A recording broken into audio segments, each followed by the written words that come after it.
Award season! It's my favorite time, but it's also that time of the year when our favorite TV shows and movies receive the recognition they deserve. Or at least we hope they do, right?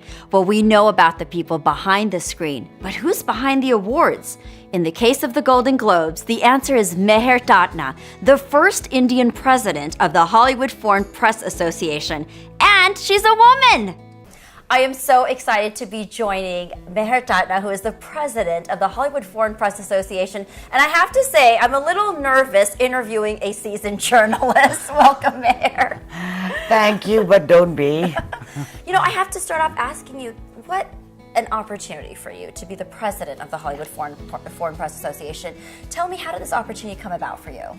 Well, it's an elected office, so you have to run for election, and I have to say that it was really good timing, because when I got the job, that was the start of the Me Too movement and me being a woman and a woman of color, so I think it worked out well. Well, I think it's very exciting, and especially being the first Indian woman to hold this position. It's very inspiring. We feel so much pride in seeing that. But on a personal level for you and professionally, what does it mean to you? Well, it's a wonderful opportunity for me to represent the association, to raise the HFPA's profile. Everybody knows the Golden Globes, but not too many people know what the Hollywood Foreign Press is, And so I have been using this position to explain to the world that we are journalists, that is our day job, that is what we do year-round, and just once a year we do this little show. But called the Golden Globes. Yes. But the HFPA is a very philanthropic organization as well. We give away millions of dollars to very, very worthwhile grantees. We have about, I want to say, close to 80 now. And we've given away more than $33 million over the past couple decades.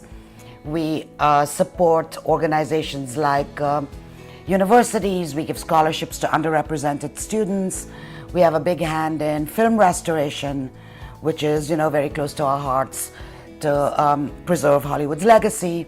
So if you want, I can tell you specific things we do, but other things that we're proud of, once a year we give a humanitarian grant, and this last year we do it at Cannes, at the Cannes Film Festival, and we gave $500,000 to Kailash Satyarthi's Children's Foundation. I read about that. Yeah, and he came down and we had a little ceremony in Cannes, and Kate Blanchett presented the check to him. So I was really, really proud of that. And then at the Globes last year, I announced $2 million grants to two journalistic organizations. That was beautiful. And we're going to do the same again this year. Yes, we are. So for you, I'd love to know, what excites you about award season and the Golden Globes? Well, we are the first show. So we sort of set the award season off because we're first. And we like to think that we influence the nominations of other shows that follow us. So in that sense, it's exciting. We kind of set the trend.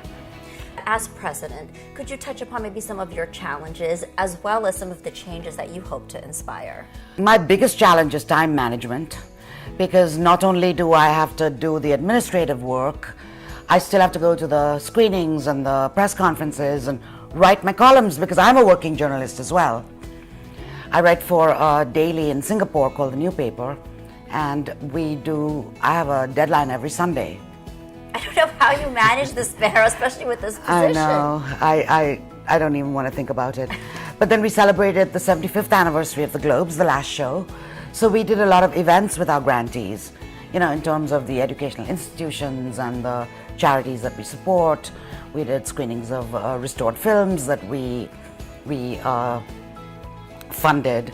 So we have done a lot of stuff. I have more plans coming up, because it's really crucial that the next generation understands the importance of film restoration. Well, it's exciting stuff. I'm going to jump back to your journalism career. Sure. You continue to write right now as well. So what inspired you to get into journalism? Well, it was never a life choice. I started as an actress, but I could never make a living at it. So I thought, why don't I write about Hollywood instead of dropping out of the industry altogether? So that's how it started. And it was a challenging time when you entered as well, right? That's because right. There weren't many Indian You characters. never saw anybody who looked like me on television, not many in the movies. So they didn't know what to probably do with the type, exactly. as they say, right? Exactly. And then as for your love for cinema, Was there a particular actor, actress, or what sparked your interest in cinema, or even a film? When I was a kid growing up in Mumbai, I wasn't that interested in Bollywood films. But whenever there was a Hollywood film to see, I remember when I was about 12 or 13, I went to the Metro Cinema to see Julius Caesar, the one with Marlon Brando, and that really struck me. I was, kind of in a daze that movies could be like that. But my all-time favorite movie is Lawrence of Arabia, and Peter O'Toole is my favorite actor and will always be. As a woman, what other advice would you have for women that are pursuing careers either behind the cameras or in front of the cameras? Because I think with your experience, you've seen a lot in this business, especially then being a part of the Me Too movement and having that be a huge part of the Golden Globes. So what advice would you have for just women in general? I think that you have to be ready to be lucky. You have to do the work, you have to prepare, you have to keep your hand in, you have to be up to date on all the changes in your industry. But I would also say that in pursuit of your goal, don't give up your life. Don't be that tunnel vision that you only have a goal and then you're 40 years old and all of a sudden you think, I've lost my life. So true. So yeah, but be ready for the opportunity when it comes, and if there is a left turn, be open to pursuing that as well. I mean, that's pretty much what I did. Thank you for making the time and talking to us on Star Talk. We really appreciate it. Wish you much continued success, and you continue to inspire many of us. Thank you. Thank you.